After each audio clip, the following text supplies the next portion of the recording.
Hello दोस्तों, मैं मुख्तार सिंह आज आपके सामने बहुत ही महत्वपूर्ण सिद्धांत के ऊपर बात करूंगा जो आपके यूजीसी एनटीए नेट और आपकी यूजी पीजी क्लासेस में बहुत ही महत्वपूर्ण ये सिद्धांत रहता है जिसे इंडस्ट्रियल लोकेशन थ्योरी के नाम से जाना जाता है। तो इस सिद्धांत के ऊपर मैं आपको बता दूं कि बहुत सारे विद्वानों ने टाइम टू टाइम बहुत सारे थ्योरियां कहो आप या सिद्धांत कहो दी हैं, जिनमें से मुख्य सिद्धांत आपका इंडस्ट्रियल लोकेशन थ्योरी वेबर के सिद्धांत के ऊपर हम बात करेंगे। तो मैं इसके बारे में कुछ बातें बताने से पहले बताऊं कि जो इंडस्ट्रियल लोकेशन थ्योरी है जो वेबर महोदय के द्वारा दी गई है, इसको सर्वप्रथम या इस पद्धति के ऊपर या इंडस्ट्रियों को किस तरीके से हमने सेट करना है, क्या क्या जरूरत होती है, लेबर की जरूरत होती है, रॉ मटेरियल की जरूरत होती है, या आपकी एक लैंड वैल्यू की जरूरत होती है, ट्रांसपोर्ट की जरूरत होती है, या मार्केट की जरूरत होती है। इन सभी मुद्दों के ऊपर एक लॉन हार्ट नाम के व्यक्ति हुए हैं। लॉन हार्ट, उस व्यक्ति ने इसके ऊपर सबसे पहले कार्य किया था। लॉन हार्ट तो जो इनके ऊपर कार्य किया था, किंतु जो बातें उन्होंने बताई थी उन बातों को एक अच्छे तरीके से एक वैज्ञानिक दृष्टिकोण से इस बात को एक्सप्लेन नहीं कर पाए। जिन बातों को लोन हार्ट ने कहा था उन बातों को वेबर क्या करेंगे, उनको उठा के अपने इस सिद्धांत के अंदर बहुत ही साइंटिफिकली प्रूव करेंगे, अच्छे तरीके से बताएंगे, जिसके कारण इंडस्ट्रियल लोकेशन थ्योरी में वेबर महोदय का बहुत ही नाम रहेगा। तो आज इस सिद्धांत के ऊपर हम बात करेंगे। तो पहले मैं आपको बताऊं कि जब इंडस्ट्रियल लोकेशन थ्योरी इन्होंने दी थी, तो जैसे कि चाहे हम आज की बात करें पहले की बात करें, है बिल्कुल कॉमन सेंस की बातें ये कि कोई भी इंडस्ट्री लगाई जाती है तो बहुत तरह के पैरामीटर हमने देखने होते हैं, जिसके बावजूद हमारी इंडस्ट्री कामयाब हो पाती है, सक्सेस हो पाती है। तो उन सब के बारे में हमने बात करनी है, जैसे कि आपका ट्रांसपोर्ट कॉस्ट है, लेबर कॉस्ट है, या मेरा कहने का मतलब रॉ मटेरियल कहाँ से लेंगे। ठीक है, रॉ मटेरियल कितने तरह का होता है, आपका सर्व प्राप्य भी हो सकता है, स्थानीय भी हो सकता है, शुद्ध भार वाला भी हो सकता है, भार ह्रासमान भी हो सकता है। ठीक है, ट्रांसपोर्ट कॉस्ट के बारे में इन्होंने बहुत कुछ बताया है, वो भी हमने पढ़ना है, जो हमारे एग्जाम में बहुत ही महत्वपूर्ण रहता है।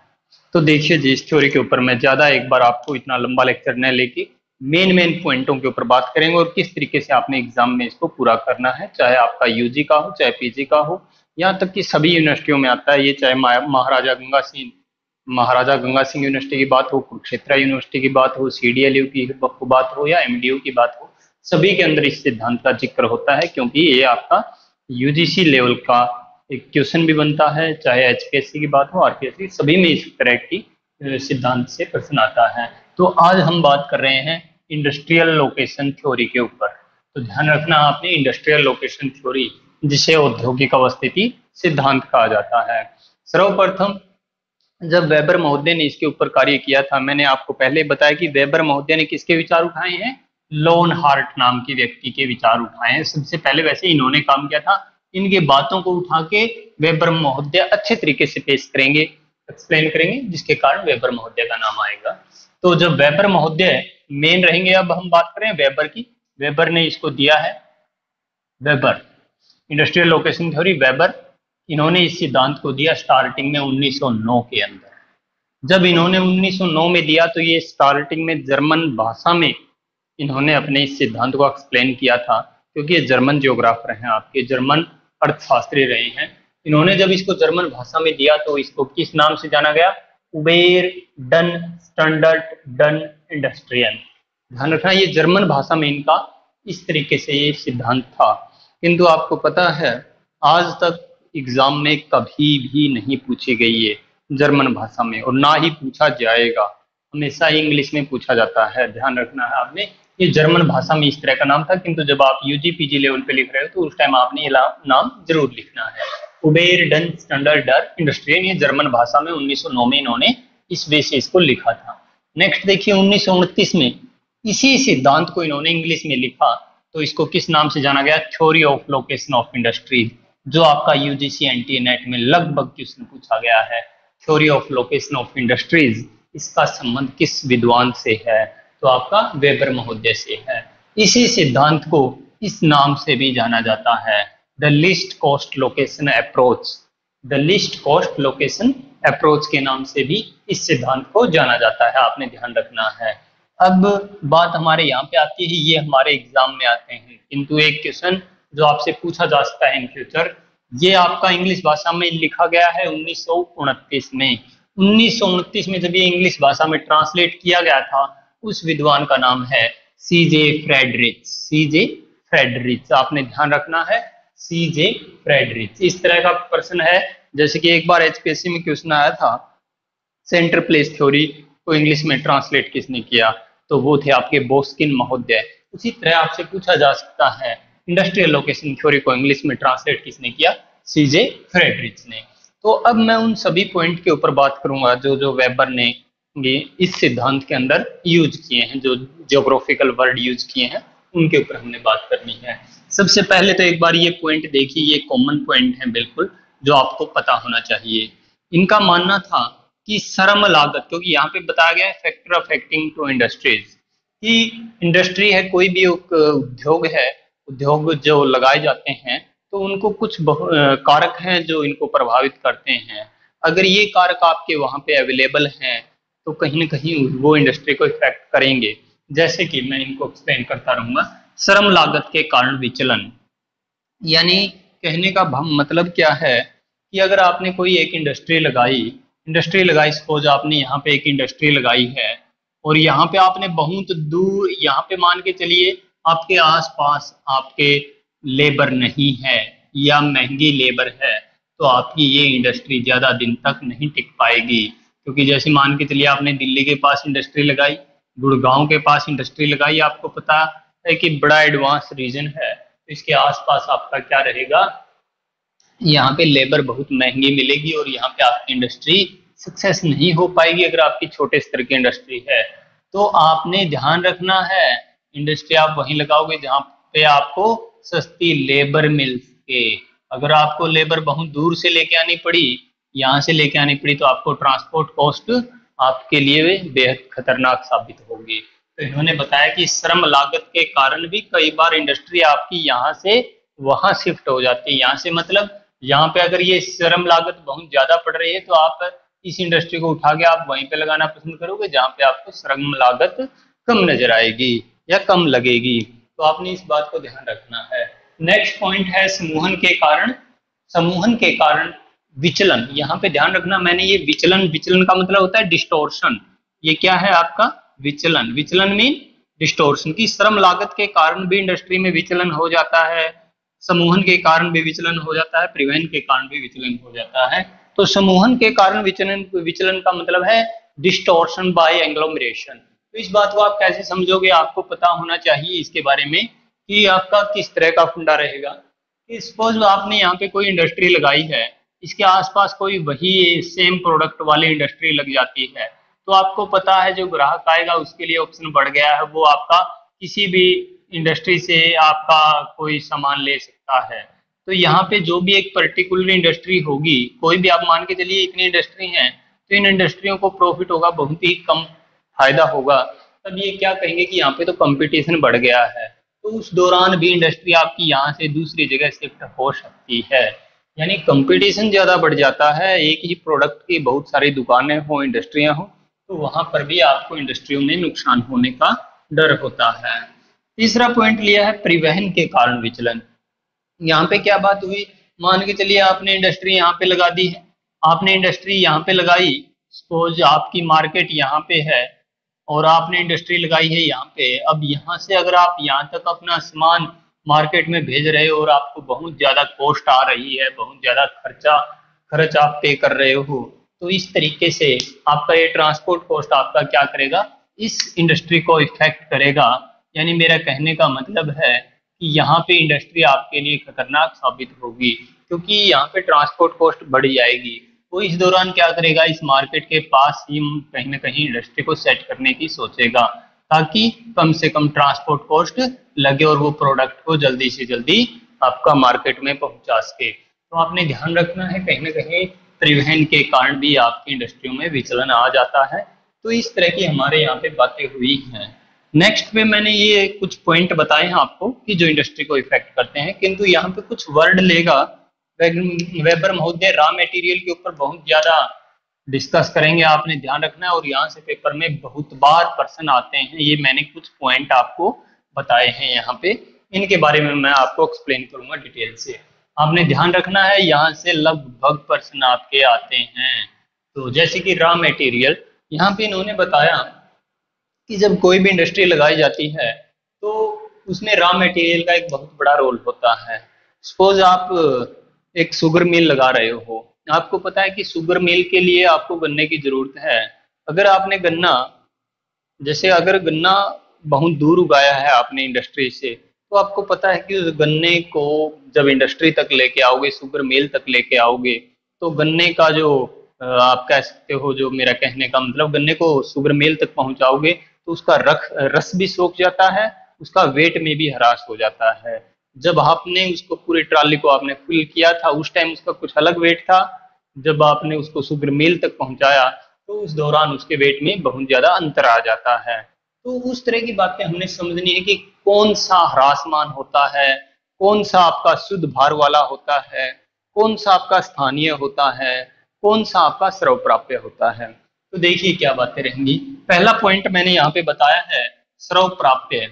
इसने यहाँ पे क्या कहना चाहते हैं कि स्रव प्राप्य मतलब क्या है कि कुछ इंडस्ट्रियां ऐसी होती हैं जो कुछ ऐसे रिसोर्सेज के ऊपर, ऐसे कुछ रॉ मटेरियल के ऊपर डिपेंड होती हैं जो रॉ मटेरियल सभी जगह मिल सकता है, जैसे कि हवा, पानी, सॉयल, ठीक है, मिट्टी। इस तरह के इंडस्ट्री, अगर इनके ऊपर कोई आधारित कोई रिसोर्स आपके इंडस्ट्री है तो उसको क्या बोलेंगे, स्रव प्राप्य। स्रव प्राप्य रॉ मटेरियल के तौर पे स्रव प्राप्य संसाधन है, ये स्रव प्राप्य साधन है। अगर इनके ऊपर हवा, पानी, मिट्टी के ऊपर अगर कोई इंडस्ट्री सेटअप होती है तो उसको स्रव प्राप्य है। किंतु स्थानीय क्या होता है, कुछ ऐसे संसाधन होते हैं, ऐसे कुछ रॉ मटेरियल होता है जो पर्टिकुलर आपको पता है कि वो कहीं ना कहीं पर्टिकुलर जगह पे ही मिलता है, फिर आपको इंडस्ट्री उसके अकॉर्डिंग लगानी होती है। जैसे कि मान के चलिए आपको पता है यूरेनियम कहाँ मिलेगा, आपको पता है अलास्का वाले क्षेत्रों में मिलता है, अलास्का के अंदर मिलता है, या कनाडा के अंदर मिलता है, या कोई मान के चलिए सोने की अगर मैं बात करूं इंडिया लेवल पे कोलार की खान में मिलता है। अगर मैं कोयले की बात करूं, छत्तीसगढ़ झारखंड की बात करूंगा तो उस एरिया में मिलता है। इस तरीके से अगर तांबे की बात करूंगा तो खेतड़ी की तरफ जाऊंगा राजस्थान के अंदर। तो ये इस तरह के रॉ मटेरियल हैं जो पर्टिकुलर किसी न किसी जगह पे मिलते हैं। तो उस दौरान आपकी इंडस्ट्री कहाँ पे लगाओगे, तो उनके ऊपर बात कर रहा है ये। फिर ये कहता है कि कई बार कुछ ऐसा भी आपका प्रोडक्ट होता है जो शुद्ध पदार्थ होता है। अब ध्यान रखना, मैं इन सभी के ऊपर बात करूंगा जो मैंने ये बताए हैं, ताकि एक बार आपको समझ आ जाए। शुद्ध पदार्थ क्या होता है, ऐसा पदार्थ, ऐसा रॉ मटेरियल जब आपने उस खेत से या वो उस जगह से जहां से आपने रॉ मटेरियल लिया है और जहां पे आपने इंडस्ट्री में पहुंचाया है, ठीक है, ना ही तो उसके वेट में कोई कमी आई। ध्यान रखना मैं क्या बोल रहा हूँ कि शुद्ध पदार्थ का मतलब है कि जब वो कच्चा माल था, उस कच्चे माल का जो वेट था, और जब आपका फाइनल प्रोडक्ट हो बन चुका है इंडस्ट्री में जाके, तो उस दौरान उनके वेट में कोई कमी नहीं आई, तो उस तरह के पदार्थ को शुद्ध पदार्थ कहा जाता है, प्योर प्रोडक्ट कहा जाता है।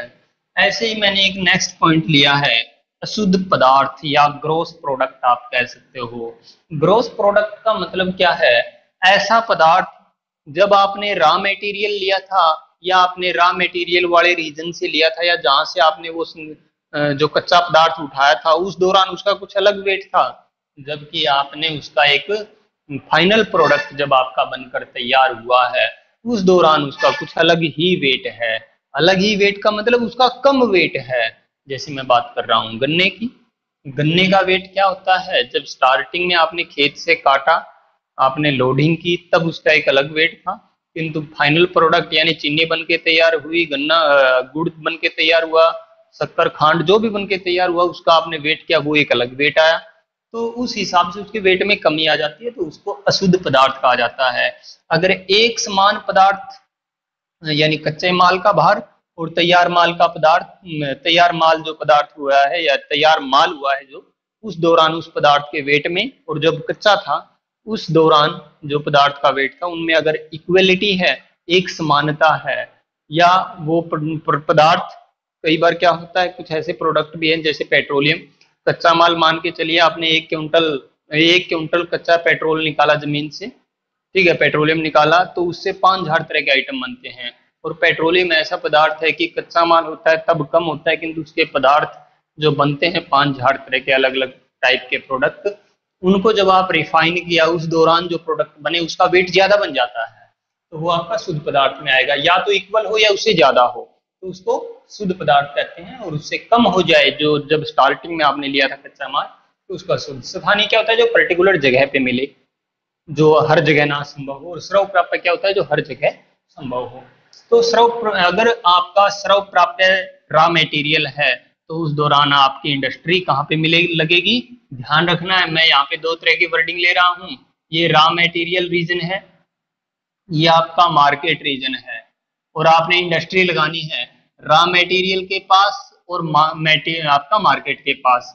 तो ये 2 ऑप्शन है, इनमें से आपने देखना है कि अगर आपके पास स्रव प्राप्य संसाधन है या स्रव प्राप्य रॉ मेटीरियल है, तो आप हमेशा ही इंडस्ट्री आपकी कहाँ लगाओगे, मार्केट के पास ही आपकी इंडस्ट्री लगाओगे। कहाँ पे लगाओगे, मार्केट के पास। क्यों, क्योंकि सभी जगह अवेलेबल है, तो स्थानीय लोकलाइज्ड है, लोकलाइज्ड है मतलब स्थानीय है, तो उस दौरान आपकी इंडस्ट्री डिपेंड करती है कि हम कहाँ लगाएं।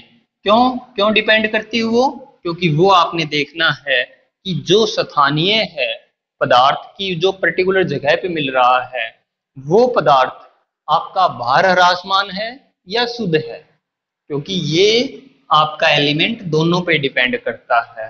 अगर आपका वो शुद्ध पदार्थ है, तो उस दौरान भी आपकी इंडस्ट्री मार्केट के पास लगेगी। अगर वो आपका प्रोडक्ट अशुद्ध है, तो उस दौरान आपकी इंडस्ट्री रॉ मटेरियल के पास लगेगी। ध्यान रखना है, मोस्ट इम्पोर्टेंट पहलू है। यहाँ से आपका यूजीसी एनटीए नेट के अंदर, एचपीएससी, आरपीएससी या एमएससी के अंदर कहीं ना कहीं आपका क्वेश्चन आता ही आता है, तो ध्यान रखना। नेक्स्ट पॉइंट पे मैं बात कर रहा हूँ मटेरियल इंडेक्स, जो इन्होंने यूज किया है अपने इस सिद्धांत के अंदर। मटेरियल इंडेक्स आपका बहुत ही महत्वपूर्ण पॉइंट है, जिसको पदार्थ निर्देशांक कहा जाता है, मटेरियल इंडेक्स। तो यहाँ पे मैं आपको बताऊं मटेरियल इंडेक्स कैसे निकलता है। जैसे कि हमने एक खेत से मान के चलिए 5 क्विंटल गन्ना लिया, 5 क्विंटल क्या लिया, गन्ना। 5 क्विंटल गन्ना लिया है आपने, तो आपको पता है कि कितना उसका चीनी या शुगर मिल में जाने के बाद जो प्रोडक्ट जो तैयार होगा आपका, जैसे कि मेरा कहने का मतलब आपने रॉ मटेरियल कितना था, 5 क्विंटल आपने शुगर केन लिया, गन्ना लिया, किंतु चीनी कितनी बन के तैयार हुई आपको पता है, 2 या 3, मान के चलो हमने मान ली 2 क्विंटल आपकी चीनी तैयार हुई, या उसका जो फाइनल प्रोडक्ट बना 2 क्विंटल बना। हम क्या निकाल रहे हैं, मटेरियल इंडेक्स, ध्यान रखना है। तो आपने इसको डिवाइड किया, कितना आया आपका आंसर, 2.5 आया। किंतु ऐसे ही कई बार क्या होता है, देखिए रॉ मटेरियल आपका ज्यादा था, फाइनल प्रोडक्ट कम है, तो आपका आंसर क्या आया, 2.5। किंतु कई बार क्या रहेगा, आपने मान के चलिए कॉटन लेके चले आप खेत से, कितना, 5 क्विंटल फाइनल प्रोडक्ट, जैसे बिनोला है आपका, खल है, या मेरा कहने का मतलब आप कह सकते हो रुई कह सकते हो, यानी टोटल लगा के आपका फाइनल प्रोडक्ट, चाहे आपका उसका आप कॉटन कह सकते हो या बिनोला कह सकते हो या खल कह सकते हो, जो भी, तो आपको पता है कि लास्ट में जाके फाइनल प्रोडक्ट का वेट करोगे तो वो आपका 5 क्विंटल ही बनेगा। तो आपका कितना आंसर आया, आपका 1। अगर मैं कहूं कि आपने मान के चलिए 5 क्विंटल आपने पेट्रोलियम निकाला जमीन से, फाइनल प्रोडक्ट आपका बनेगा 5 क्विंटल से ज्यादा, मान के चलिए 5 क्विंटल 1 किलो, तो आपका आंसर कितना बनेगा, सपोज मान के चलिए 0.98, तो आपका कुछ ऐसा आंसर आएगा। अब इन तीनों से आपको क्या सीख मिलती है, हमें ये सीख मिलती है कि अगर देखिए यहाँ पे ये इस मटेरियल इंडेक्स के द्वारा आपसे यही बात समझाना चाहता है कि आप इंडस्ट्री कहाँ लगाओगे। अगर आपका आंसर एक या एक से कम आता है, एक या एक से कम आता है, तो आप हमेशा ही इंडस्ट्री आपकी मार्केट के पास लगाओगे। कहां पे लगाओगे? मार्केट के पास। अगर आपका आंसर एक से ज्यादा आता है, एक से ज्यादा आता है, जैसे कि 2.5 आया, 1.5 आता, 1.3 आता, 1.2 आता, 2.7 आता, 3 कुछ भी आता, किंतु एक से ज्यादा आता है, तो उस दौरान आपकी इंडस्ट्री कहां पे लगेगी? रॉ मटेरियल के पास लगेगी। ये आपका मटेरियल इंडेक्स है जो आपके एग्जाम में पूछा जाता है और आया था अभी एचपीएससी असिस्टेंट प्रोफेसर की जब वैकेंसी आई थी हरियाणा के अंदर, तो यहाँ पे ये पूछा गया था और वैसे भी आपका मोस्ट इंपॉर्टेंट है। नेक्स्ट पॉइंट, ये आपका पीजीटी लेवल के एग्जाम में बहुत बार पूछा गया क्वेश्चन है, यूजीसी एनटीए नेट में भी ये आपका क्वेश्चन हर बार कहीं ना कहीं देखने को मिलता है। तो देखिए, तो आइसोडोपेन और आइसोटिम लाइन के बारे में मैं बात करूंगा। तो देखिए हमारा क्या है आइसोडोपेन। मैंने यहाँ पे कुछ बातें बताने की कोशिश की है शॉर्टकट में, किंतु उनको एक्सप्लेन करेंगे हम, देखना क्या बातें हैं। आइसोडोपेन लाइन क्या होती है? आइसोडोपेन मैंने लिखा है समान कुल व्यय, समान कुल व्यय के परिवहन लागत को क्या कहा जाता है? ये दोनों आपकी क्या है, एक किस्म से ट्रांसपोर्ट कॉस्ट के लिए यूज होती हैं, परिवहन लाइन के लिए आपकी यूज होती हैं, किंतु थोड़ा सा फर्क है, ध्यान रखना। समान कुल व्यय, समान कुल व्यय का मतलब है आपका सामान को ले जाना, जैसे कि रॉ मटेरियल को आपने इंडस्ट्री तक पहुंचाया, इंडस्ट्री से आपने मार्केट तक पहुंचाया, ऐसा होता है। ठीक है, सामान को लाना या ले जाना, सभी तरह की बातें इसके अंदर शामिल हैं। समान कुल व्यय के बिंदु पथ को मिलाने वाली परिवहन रेखा को आइसोडोपेन लाइन कहते हैं। समान कुल व्यय के बिंदु पथ परिवहन रेखा को आइसोडोपेन लाइन कहते हैं। और इसी के कंपैरिजन में मैंने लिखा आइसोटिम लाइन।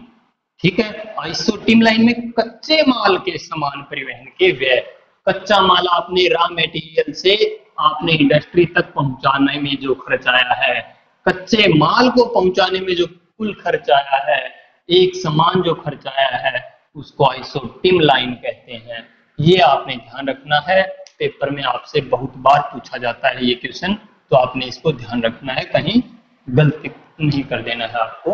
तो इस तरीके से यहाँ पे कुछ बातें हुई हैं, किंतु मैं आपको एक बात और बताना चाहता हूँ जो आपके एग्जाम के अंदर आती है और आपने ध्यान रखना है। जब आपका यूजीसी एनटीए नेट का एग्जाम, या मेरा कहने का मतलब जब आप एमएससी लेवल पे जब डिटेल में इस तरह के क्वेश्चन को सोल्व कर रहे हो, तो वहां पर ये किसी डायग्राम का बहुत बड़ा रोल होता है। मान के चलिए आपका इस तरह का, आपने कई बार ऐसी इंडस्ट्री होती है, कोई जरूरी नहीं है कि वो एक ही प्रोडक्ट पर चले, उसको बहुत तरह के प्रोडक्ट की जरूरत होती है, जिसके बावजूद वो एक फाइनल प्रोडक्ट बनाने में कारगर साबित होती है। मान के चलते हैं ये आपकी मार्केट है, ये आपका रॉ मटेरियल फर्स्ट है, ये रॉ मटेरियल सेकंड है। ठीक है, ये मैंने पॉइंट लिए हैं और आपने इंडस्ट्री लगानी है। आपने ये भी मान लिया कि ये 100 किलोमीटर डिस्टेंस है, ये भी 100 किलोमीटर डिस्टेंस। ठीक है, अब आपको ये पता है कि आप सोच रहे हो कि दो तरह के प्रोडक्ट हैं, इंडस्ट्री कहाँ पे लगाऊं। अब आप ये भी सोचते हो कि दोनों ही स्थानीय हैं, क्योंकि ये इसी जगह मिल रहा है और दूसरा प्रोडक्ट इस जगह मिल रहा है। तो अब आपने अगर इंडस्ट्री को यहाँ पे लगाया, मान के चलिए आपने सामान जो रॉ मटेरियल, अगर जैसे सीमेंट की बात करूं, आपको पता है सीमेंट के लिए चूने की भी जरूरत है, जिप्सम की भी जरूरत है, ठीक है, रेत की भी जरूरत है, सिलिका की भी जरूरत है। तो इन सभी प्रोडक्ट को आपको लेके आना पड़ता है।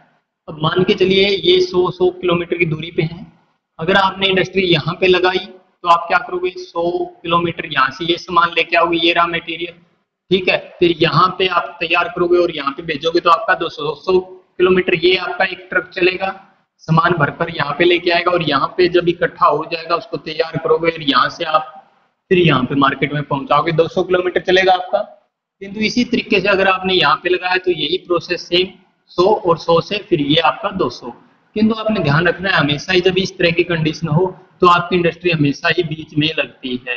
एक बार आप यहाँ पे ऐसे लंब गिराओगे, एक परपेंडिकुलर गिराओगे, तो यहाँ पे देखिए हमेशा ही ध्यान रखना ये आपका कर्ण है जिसको विकर्ण बोलते हैं, हाइपोटेनियस बोलते हैं। तो मैंने इन दोनों के बीच में क्या किया, एक लंब गिराया। लंब गिराने के बाद में देखा, हमेशा ही ध्यान रखना कर्ण आपकी सबसे लंबी डिस्टेंस होती है। कर्ण या विकर्ण आप कह सकते हो, ये सबसे लंबी होती है, हाइपोटेनियस है। और इसके बाद में आपका ये देखिए, ये आपका 100 था। अब आपने दो भागों में बांटा, ये 50 हो गया, ये भी 50 हो गया। अब आप देखिए, आप इंडस्ट्री यहाँ भी लगाओगे, मान के चलो अब इसकी जब आप लेंथ निकालोगे तो ये आपकी 87 पॉइंट समथिंग आएगी।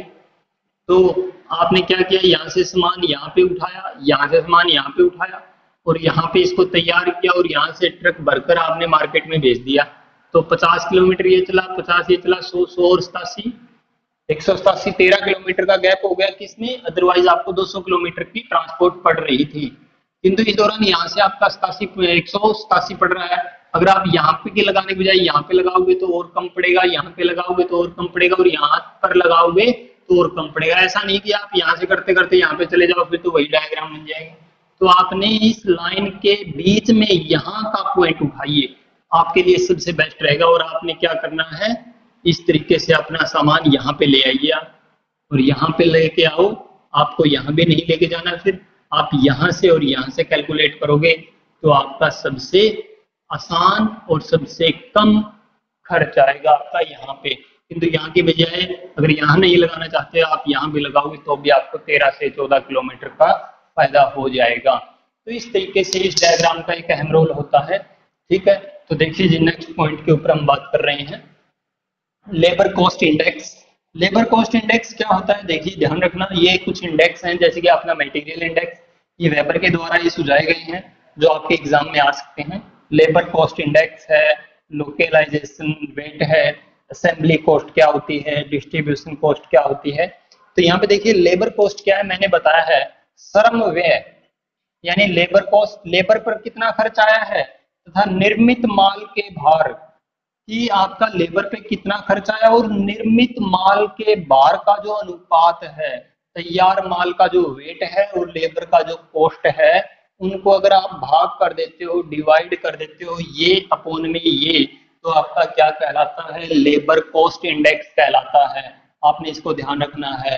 नेक्स्ट पॉइंट देखिए आपका क्या है, लोकलाइजेशन वेट। लोकलाइजेशन वेट की अगर मैं बात करूं तो इसको क्या बोलते हैं आपका, देखिए स्थानीय भार बोलते हैं जिसको। उत्पादन की संपूर्ण विधि में, यानी किसी प्रोडक्ट को बनाने के दौरान उस जो पूरी प्रोसेस में परिवहन पर कितना खर्च हुआ है, परिवहन पर किए जाने वाले भार का जो खर्च है, जो अनुपात है, उसको क्या बोलते हैं, लोकलाइजेशन वेट बोलते हैं। आपने ध्यान रखना है, मोस्ट इंपोर्टेंट पॉइंट है। असेंबली कॉस्ट, एक असेंबली कॉस्ट है, नीचे डिस्ट्रीब्यूशन कॉस्ट है, ध्यान रखना। यहाँ पे क्या आएगा, देखिए कच्चे माल व ईंधन को, क्योंकि आपको पता है यहाँ पे मान के चलिए आपकी इंडस्ट्री यहाँ पे लगी हुई थी, तो इसमें क्या होता है कि कच्चे माल व ईंधन को, ये कच्चा माल यहाँ पे था, कच्चे माल व ईंधन को कहाँ तक पहुंचाने में, उत्पादन स्थल, उत्पादन मीन वो इंडस्ट्री जहाँ पे इसका उत्पादन होगा, इसको चेंज कर दिया जाएगा एक प्रोडक्ट के रूप में, यानी ईंधन व कच्चे माल को उत्पादन स्थल तक पहुंचाने में जो खर्च आता है उसको असेंबली कॉस्ट कहते हैं। डिस्ट्रीब्यूशन कॉस्ट क्या होती है, जो असेंबली की, यानी आपका जो तैयार माल तैयार हो चुका है आपका, यानी यहाँ तक की जो असेंबली कॉस्ट बन रही थी, यानी इंडस्ट्री से सामान को मार्केट तक पहुंचाने का जो खर्च आएगा, ध्यान रखना मैंने क्या बोला है, इंडस्ट्री से मार्केट तक पहुंचाने का जो खर्च आएगा उसको डिस्ट्रीब्यूशन कॉस्ट कहते हैं। जबकि कच्चे माल वाले स्थल से कच्चा माल व ईंधन को इंडस्ट्री तक पहुंचाने का खर्च आपका असेंबली कॉस्ट कहलाता है, ये डिस्ट्रीब्यूशन कॉस्ट था। लोकलाइजेशन वेट क्या होता है, उत्पादन की संपूर्ण प्रक्रिया में परिवहन पर जो खर्च हुआ है उसको लोकलाइजेशन वेट कहते हैं। लेबर कॉस्ट इंडेक्स क्या होता है आपका, श्रम व्यय और निर्मित माल के भार के अनुपात को क्या कहा जाता है, आपका लेबर कॉस्ट इंडेक्स कहा जाता है। तो इन सभी पॉइंटों के ऊपर मैंने बात की है, जिसमें से आपने, मैं दोबारा एक बार एक्सप्लेन कर रहा हूं, आपके लिए पूछा जा सकता है कि theory of location of industries किस वर्ष में पब्लिश हुई, 1929 में। इसका दूसरा नाम क्या है आपका, the list cost location approach. इसको इंग्लिश में ट्रांसलेट किसने किया, सीजे फ्रेडरिक्स ने। फैक्टर अफेक्टिंग, ये आपके सिंपल बातें हैं, आपको पता है श्रम का यानी लेबर का, या इंग्लोमरेशन, या ट्रांसपोर्ट कॉस्ट, या ये आपके क्या है किसी इंडस्ट्री को इफेक्ट करते हैं। यहाँ पे 4 तरह की शब्दावली यूज की गई है वेबर महोदय के द्वारा। सर्वप्राप्य संसाधन हो सकता है, स्थानीय हो सकता है, शुद्ध भार वाला हो सकता है, शुद्ध हो सकता है। और यहाँ पे मैंने आइसोडोपेन और आइसोटीम और मटेरियल इंडेक्स बताया है जो आपके लिए मोस्ट इंपॉर्टेंट है। और मैंने ये 3-4 कुछ वर्ड लिए हैं, ये आपको बताए गए हैं जो आपके लिए बेहद ही कारगर साबित होंगे। और मैं उम्मीद करता हूँ आप सभी को ये समझ भी आ गया होगा। अगर कहीं भी आपको कोई समस्या आती है तो आप मुझे कमेंट बॉक्स में या मेरे पर्सनल नंबर पर आप कांटेक्ट कर सकते हैं। Thank you. जय हिंद, जय भारत।